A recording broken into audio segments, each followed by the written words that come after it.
Cloud account si jettu tuqnee account ka jiru keessa galla create account bakka jettu kana jirti. Assalamu alaikum warahmatullahi wabarakatuh. Ashama akkam jirtu hordoftoota channelii YouTube Abdul Abga fi namoonni baay'een nagaafataa turan haala kamiin akka mobile cinaa teenye yookaan immoo waan mobile irraa daawwataa jirru mobile sana of bira kaahuudhaan haala kamiin agarsiisuu dandeenya gaaffii jedhu namoonni baay'een keessaa nagaafataa turani.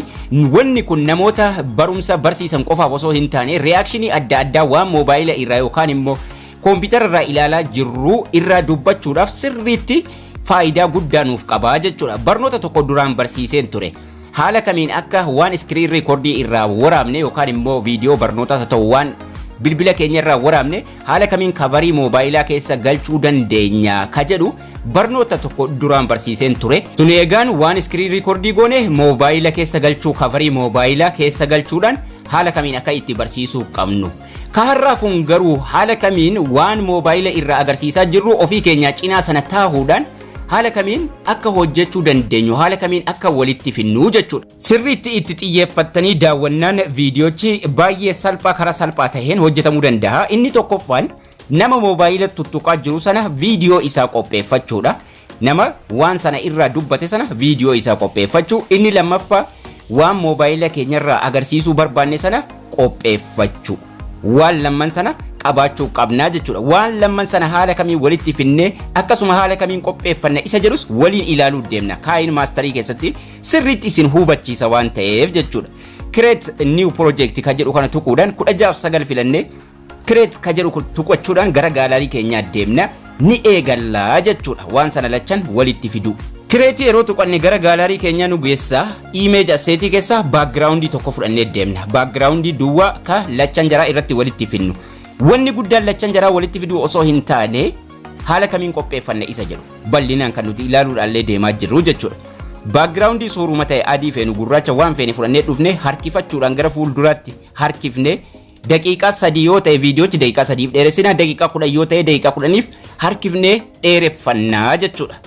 Amma daqiiqaa 2 gahee jira haga daqiiqaa 3 wayitti harkiseen dheereffadha. Sanaan booda erga dheereffannee kaane sarara diimaa keenya jalqaba backgroundicha irratti deebifna lafuma gurraacha kana xoofne jalqaba irra dhaabachuudhaan layerii tuqanna. Layerii tuqannee amma viidiyoo waraabne sana miidiyaa tuquudhaan viidiyoo waraabamee jiru sana fudhannee dhufna. Viidiyoo tokko daqiiqaa 2 sakandii 20 viidiyoo san fudhee dhufe. Viidiyoo san gam tokkoon kaahuun qaba. Kanaafuu maaliin godha? Spliitii godheen gam tokkoon geessee kaaha. Sarara viidiyoo irra yeroo tuqne egaa mallattoon asii nuu bahu mallattoon gara kaaniin nuu bahu kun ni jira. Mallattoo kana jala split screen ka jedhu kun ni jira. Split screen kanarra tuqne ka gimmaashii gara bitaa kaahu kana fayyadama. Sanaan booda nama gidduu sanarra geessee kaaha hagam barbaade harkisuudhaan nin bal'isa hagam barbaade nin xiqqeessa. Lafa gurraacha duwwaa tuquudhaan ammallee layerii tuqee miidiyaa tuquudhaan mobaayila sana fidee dhufa. Miidiyaa tuqeen mobaayila waraabame sana fidee dhufaa jechuudha. Amma lachan jaraa wal cinaa kaa'een sirriitti isinii ibsuu barbaada waan ta'eef sanaafis split screeniin fayyadama. Mallattoolee as jalaa ba'an split screen ka jedhu kun ni jira. San immoo ka gara mirgaan fayyadamaa jechuudha. Mallattoo isa kanarra yeroon tuqe gara mirgaarra dhufee ta'a. Screeniin kanarra haxaa'uudhaan mobaayila san gidduurra fidee kaa'a. Yeroon asa taa'e gidduurra dhufee ta'a hagam barbaadeen bal'isaa jechuudha. Amma viidiyoo lamman wal bira dhufanii jiru. Haala kamiin akkasitti finne inni jedhullee itti deemnaa jechuudha. Amma wanni nachi dubbatu iskiriinii kanarra mul'ataa jechuudha. Sarara lama qabna. Sarara isa kana saayilantii haa godhu. Sarara isa mobaayilii irra jiru sana saayilantii haa godhu yoo sagalee qabaate. Maaliif sagaleen namni gara kaaniin tahaa jiru dubbataa jiru ni jira waan ta'eef akka inni waliin jeegne tokko saayilantii goona pileeyii haa goonu. Cloud account si jettu tuqnee account ka jiru keessa galla. Yeroo taphachiifnee ilaallu eegan sagalee isaatiif wanni mobaayila sanarraa agarsiifamaa jiru wal duukaa deemuu qaba tokkoffaa jechuudha. Haala kamiin wal duukaa deeme inni nu wal duukaa deemuu qaba maaliif walii waraabame waan ta'eef amma akkaataa inni itti waraabame waliin ilaaluu deemaa jira waan ta'eef namoota baay'ee kan rakkise kana waan ta'eef amma paaswordii itti galchitu sanaan booda new create new ka jedhu sanarra tuyitu for myself jechuudhaan waan adda addaa wanni inni achi sagaleedhaan dubbataa jiru mobaayila kana irra mul'ifamaa jira jechuudha. Waan kana lamman egaa erga waraabdanii booda dhuma irratti wal qixxeessuudhaaf amma sararri viidiyoo dhufee asitti dhaabata akkasuma sararri moobaayilaa sun wal qixa ta'uu qaba maaliif sagaleen jira wajjin deema waan ta'eef sararri baakgiraawundii irra jiru garuu dheeraadha waan ta'eef isa irraa mureeggateen amma gara waraabbii isaatti deebinaa jechuudha. Viidiyoon kun lamman yeroo waraabamu wal faana waraabame akkaataan itti waraabame egaan moobaayilli tokko nama kanaaf moobaayila inni baadhatee tuttuqaa jiru fuula dura isaatii kaameeraa biraatiin waraabamaa jira jechuudha. Namni kun moobaayila takka baadhatee dubbataa jira waan moobaayila sanarraa ilaalee dubbataa jiru kaameeraan biraa isa waraabaa jira. Kana jechuun moobaayila takka baadhatee gurraacha harka isaa keessa jira. Moobaayilli inni harka isaa keessa jiru ka gara kanaan jiru moobaayila gara kaaniin jiru kan waan irraa inni tuttuqaa jiru mul'isaa jiru sana iskiriinii isaa waraabaa jira jechuudha. Kaameeraan tokko fuula dura isaati guutuu isaa waraabaa jira.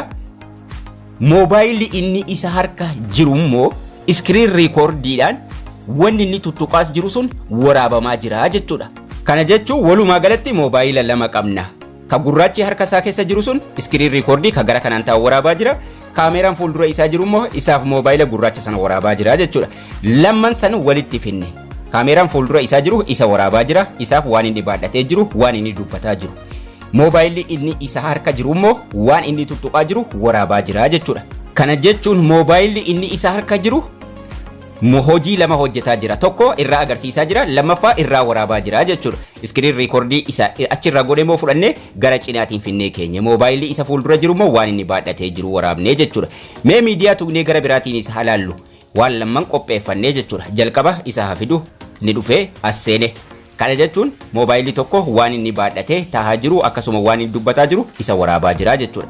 Gurraachi isa harkaa immoo iskiriin riikoordiidhaan waraabaa jira. Iskiriin riikoordii sana immoo dhaynee haa fidannu hin dubbataa jira. Iimeeliin akkasitti banatamaa maaloo waan jedhu ni dubbataa jira.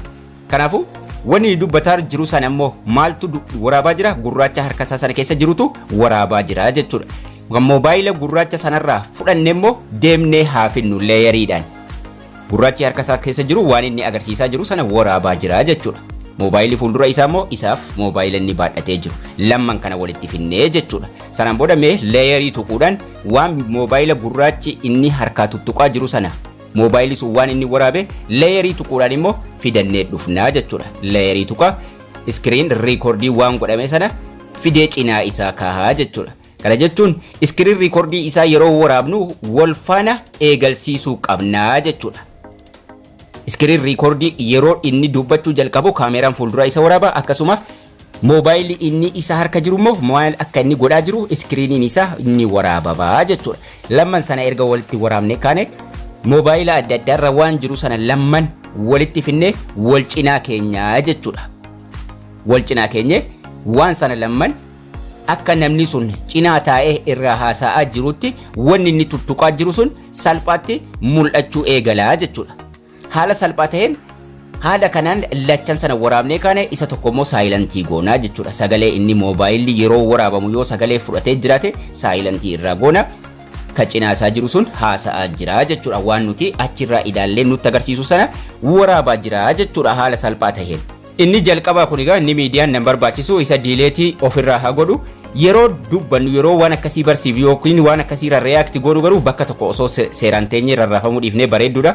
Akkasuma green screenii waan duuba keenya jiru magariisa goonee remove gochuudhaan stuudiyoo keessattis fayyadamuudha akka nu ta'utti osoo green screenii fayyadamnees baay'ee bareedaadha jechuudha. Kana diileeta godhu sanaan booda gaa erga lachan sana haala kanaan walitti finnee booda steppiin inni itti aanu gara gaalarii keenyaatti save godhachuu. Waan dubbanne sana finnee wal cinaa keenyarra xiyya kana tuquudhaan save to gaalarii godhannaa jechuudha. Qualitiin qulqullinni 4K isa dhumaati. 440 ni jira. 2K 4K jira. 2K jira. 1080 jira. Akkasuma 720 quality warra kanarraa ka barbaadan irra kaasan keessanii save as video ka jedhu tuquudhaan gaalarii keessanitti salphaatti save godhattu jechuudha. Steppiin isaa gaan kana fakkaata baay'ee salphaadha itti fayyadamaan isiniin jedha. Barnoonni keenya har'aas kana fakkaata haga barnoota kutaa itti aanu walitti deebinutti turtii gaarii nagayaan tura.